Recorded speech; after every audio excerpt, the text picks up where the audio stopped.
Welcome to Secret Story. My God, Dad, I had no idea about that. You worked it out. I spoke. Well, son, it wasn't that easy. I was pissed off at both Sarah and Anthony. I knew it was not one of their faults but both of them. The worst part was that Sarah was lying to both of us, and that was unacceptable to me.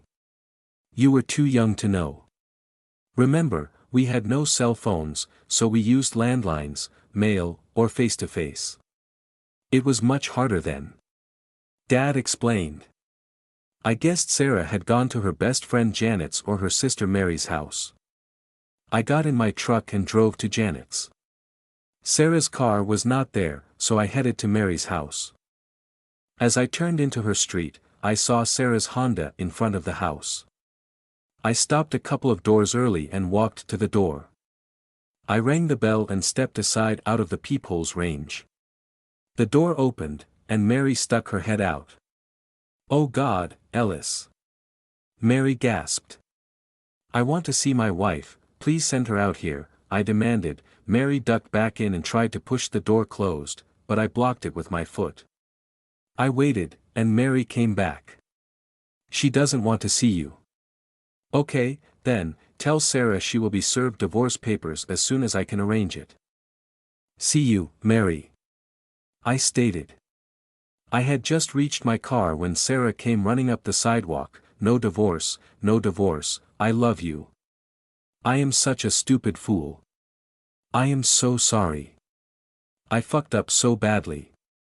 Get in the car and shut the fuck up. Don't speak until I tell you to talk. If you say one word before I tell you that you can, I will divorce you. You have only one chance, Sarah.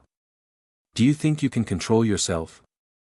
If not, get the fuck out, and I will divorce you and send you off to your lover."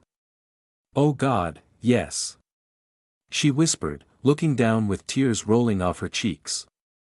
"Sarah, I am serious. There are no second chances," I said, my voice boiling with anger. We drove through town.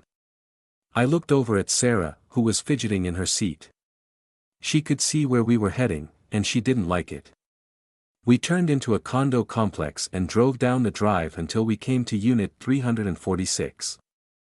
I stopped the car and looked over at Sarah. "You know where we are. You were just here earlier today, fucking your boyfriend. We are going to go in and have a little talk with Anthony. You will not speak one word until I tell you to talk. Then and only then can you speak. Say one word before that time, and I will leave you here with your lover and divorce you. So, you had better bite your fucking tongue, or you will be a single woman in a couple of months. Do you understand?" Sarah nodded. "No speaking," I stated. "Yes, but..." She tried to say something. "Quiet. Let's go," I said, opening my door. We stepped out of the truck. I reached behind and took out the new shotgun I bought you, Ellis. I unboxed it and loaded 2 shells of salt shot. I held the gun down my leg and led Sarah to the front door. "Sarah, you knock and speak to him. Do not warn him, or I will divorce you. Sarah, you do realize how serious this is. You have cheated on your family, and now you both will pay the price. I hope fucking him is worth all the suffering you both will endure." "Probably not." Sarah rang the bell. Anthony opened the door. I was standing beside her out of view. "Why didn't you use your..." But he stopped as the barrel of the shotgun came into view, pointing at his face. He froze. I moved behind Sarah as Anthony stepped back. I pushed Sarah into the house, and she and Anthony stumbled further into the living room. "Sit," I commanded. They both sat on the sofa, one at each end. I dragged an armchair in front of them and sat. I laid the shotgun across my thighs and stared at them. We sat like that for an uncomfortable few minutes. I let the magnitude of the situation sink into them. They had cheated on me and were caught. It was an OHFUCK moment. I finally spoke as they both fidgeted on the sofa and jumped at my words. Okay, cheaters, I hope I haven't disturbed any plans you have to get together again soon. Well, I surely have because, after today, neither of you will ever have a reason to see or talk to each other again. But before we go there, I need to ask a few questions. I don't want any bullshit answers. Only the truth. Do you both understand? They looked at each other and nodded yes. I know that before today, you worked together, and that is how you started your little affair 3 or so months ago. I deduced this because that is when I began to see the change in you, Sarah. They were all small initially, so they didn't send out any alarms. But when you love someone, you know all about them, and even the most subtlety, changes like your attitude or simple actions toward me changed. You didn't and decided to cheat on your FA. Sarah fidgeted and wanted to say something but knew I would dump her if she did. Anthony was too terrified to say anything, knowing I might just shoot him for fun. So, when Anthony was, did you love it more? You can speak to answer this question. Sarah looked horrified at what I had said. God no, Ellis, it was not like that at all. I love you, and that always makes our love special. I don't love him, though I think Anthony has fallen in love with me. I held up my hand, stopping her. Quiet. Sarah's eyes faded, and she looked down. Anthony, so are you in love with my wife? Do you want her as your wife if I give her to you? I asked. Sarah started squirming, wanting to speak again, but she didn't. Ellis, I do love Sarah. Yes, she is your wife, and I was her pursuer. All of this is my doing. I put the hard press on Sarah for over a month before we finally had lunch. That took over 2 months. My opportunity came when we attended that training conference a month ago. I was not supposed to go, but I traded with another teacher who didn't want to attend. Sarah had no idea I would be there, so when I showed up, Sarah felt pressured and wouldn't even talk to me. She even sat across the room from me, and after we were done the first day, she left and would not speak to me. I had a brilliant idea. I ordered room service to be delivered to her room. I paid the waiter to let me deliver it. And when she answered the door, I swooped in with the food. We left that evening and came home. As Sarah listened to Anthony, she began to sob. Her face was in her hands. She would not look at me. Her whole body was shaking, and her breathing was harsh. I was worried she might faint. Wow, you did the full press and got what you wanted. I hope you are happy, Anthony. So, Anthony, how should I deal with you for what you have done? You do know there is a price you will pay. Anthony, what should it be? I asked. Sarah looked at me, then Anthony. Then Anthony looked at her, then at me. He swallowed hard. I saw his hands shaking. He was genuinely terrified. Sarah raised her hand, wanting to talk. Speak. I barked. Ellis, you can't hurt Anthony. It was not completely his fault. I had to participate, or the affair would never have happened. I never wanted it, and yes, he pushed me hard until I gave in, and then I couldn't stop it. Please do not hurt him. Sarah begged. My God, Sarah, you think I am the type of man that would hurt your lover out of anger and jealousy? I thought you knew me better than that. I would never inflict physical pain unless he attacked me. No, no, I have much worse plans for the two of you. I started with a slight smile. My words seemed to provide some relief for both of them. It is a shame, too. We were so much in love, but I am unsure now. I stated. Sarah looked at me with shock on her face. She dropped her face in her hands, sobbing again. So, kiddies. Me being the kind and gentle man that I am going to sit here and watch you two fuck one last time before I separate you forever. After today, you will never see or speak to each other again. So, this is your one last chance to share a special moment with me as your single spectator. I said, smiling at them. Sarah bolted up and looked down at me and screamed, "Divorce me if you must, but I will not stoop so low as to in front of you. Do what you must." Wow, I hit a nerve with Sarah. Anthony sat staring at me like I was fucking crazy. But he wisely said nothing. I sat smiling at the two of them. Now, that was the reaction I was hoping for. There seemed to still be some life in my wife and her love for me, so there may be a possible future together. "Sit down, Sarah, and shut up," I barked.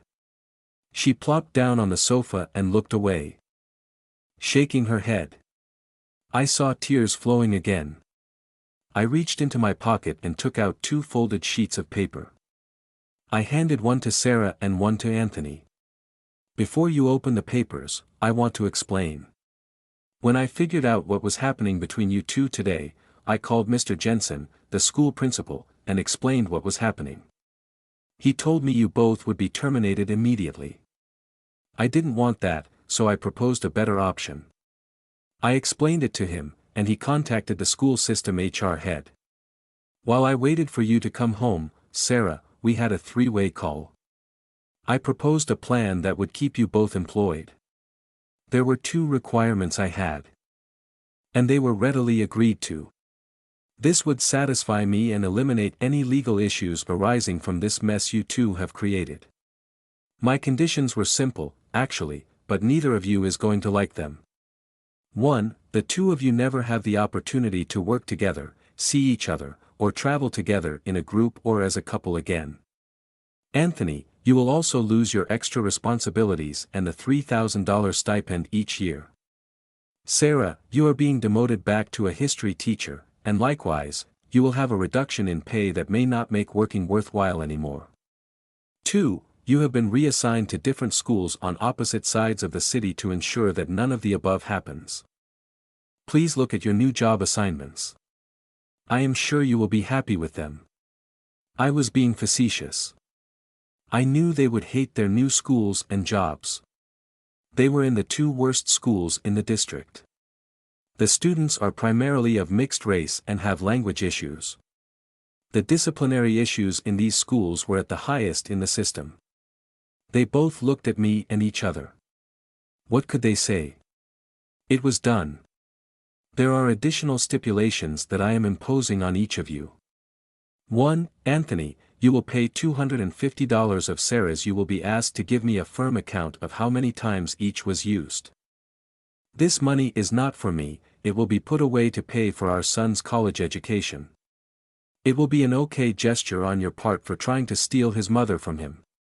2. Sarah, likewise, you will donate a like amount for each. That calculation you and I will figure out later. Some other punishments and restrictions will be imposed if we do stay together. We will discuss those once that decision is made. 3. The 2 of you will record a video confession of your affair that I will keep in my safety deposit box to ensure that you never see, speak, text, email, or have any communication after today. 4. Is a wild card condition. Suppose I find out that either of you violate any of these provisions or complain about your new job assignments. In that case, I will divorce you, Sarah, and I will sue Anthony for alienation of affection and take every fucking thing you have. I will also release the confession video to the world. I will suck up the humiliation, but it will ruin your lives forever. The 2 of them were dumbfounded. They never expected anything like this to happen. So, let's make the video. Move together and look like you, at least like each other. Each of you reads what is on the paper I just put on the table. Look into the camera and smile as you say the words. They each nervously recited their confession, totally humiliating themselves in the process. Once I was satisfied with the video, I made the offer again. Once again, I am offering you one last fuck. If not, Sarah and I will be going. My attorney will be in contact with a legal document spelling out all the details that you will need to sign and deliver a check for your donation to Ellis's college fund. It is so generous of you. They said nothing. I asked with a big smile. Sarah stood, her eyes ablaze at me. She didn't even look at Anthony and walked out the door. Count carefully. Sarah will be giving me her count as well. He looked at me. He was angry. He wanted to kill me and probably himself. He thought for a few minutes, then looked at me. I was surprised at the number. A total of $15,750. That is quite a donation to Ellis's college fund. I stood up and stepped in front of Anthony. His face was full of fear. Anthony's eyes filled with tears, and he began to shake. I looked him in the eyes. Do you understand my meaning, Anthony? You are a slimy snail. And if I shoot you, you will be crawling on your belly from now on. He nodded his head. He was sweating bullets. Goodbye, Anthony. Have a good life, grow up to be a real man, meet a good woman, get married, and protect her from slimeballs like you. Always be faithful to her and be happy. This day will be a distant memory that improved your life. Finally, take your punishment and move on. I walked to the door, watching him as I left. Our drive home was silent, not a whimper. When we entered the house, Sarah ran to our bedroom and closed and locked the door. I went to my office. I had some thinking to do. I needed to make the most significant decision of my life. Stay married to Sarah or divorce her. Texas is an infidelity state so that she can be arrested for that as a crime. I could divorce her and most likely get full custody of Ellis, with Sarah having visitation rights. I knocked on the bedroom door. Sarah, open the door and come out here. We have to finish this now. I heard her walk to the door and unlock it. The door swung open. Sarah had changed into a robe. She looked at me, no longer mad but now with a pleading look on her face. She was deathly afraid of what was coming next. I led her to the den and gave her a glass of wine. I released Sarah from her quiet punishment. You can speak now. Sarah agreed it was accurate. She had counted up 28 times. I accepted that number. I made them all worth $1,000 for a $28,000 donation, along with her matching donation of $15,750. Her total was $43,750. That was about all the money she had saved since returning to work. Ellis, at least something good had come out of her cheating affair. Your college fund had a great start, reaching $58,500 in their fucking fines. I could see the stress on Sarah's face. I decided I needed to ease her pain a little. Sarah, I love you more than anything, but not quite enough just to let your cheating betrayal go without punishment. I am not divorcing you today, but I reserve the right to file at any moment you are sliding that way again. You have shown me that you are not to be trusted, so you have a lot of work to do to earn my trust again. Until then, I will trace your iPhone and receive a copy of all texts, emails, and phone calls. A GPS tracker will also be installed so I will always know where you are. I will be able to see what you see. I am dead serious about you ever seeing, talking to, or even being in the same room with Anthony.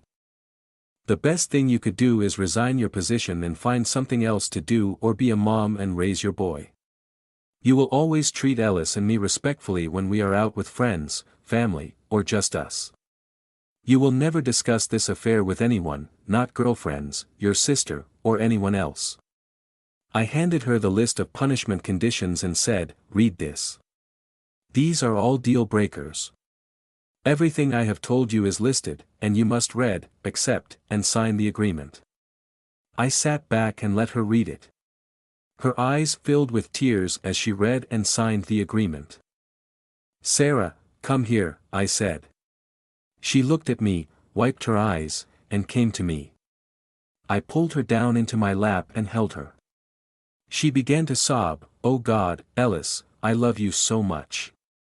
I am so sorry for being so weak and giving myself to him. I will make it up to you daily for the rest of my life. Sarah, Anthony's name will never be uttered by either of us again. Understand?" I spoke. Now, let's get you tested so we can get on with our life together, I said. I called the health department and found a lab where she could get an STD test. Sarah was tested, and we waited. Sarah decided to resign from her teaching position and be a mother. Her STD test was clear when we got it back 2 weeks later. That was the first day of our new life together. Son, I reclaimed your mother that night, she has been mine and yours ever since. But I fear this is a similar position you might find yourself in now, so remember what I told you. You need to be the man here. You must take control and end this mess right now. Divorce is not what you want to do if you love Sarah. My God, Dad, I had no idea. You told me too much. Thank you for bearing your soul with me. Ellis, I am sorry to say it, but I believe history has repeated itself with Millie. I sense how Millie is acting, she has something she needs to tell you but doesn't know how. She is scared it will destroy your marriage. I hope Sarah has told her the same story or part of it to encourage Millie to tell you the truth and get it out in the open so you two can deal with it. I was shaking with concern. Dad left me there as I stared up at the stars. What to do now?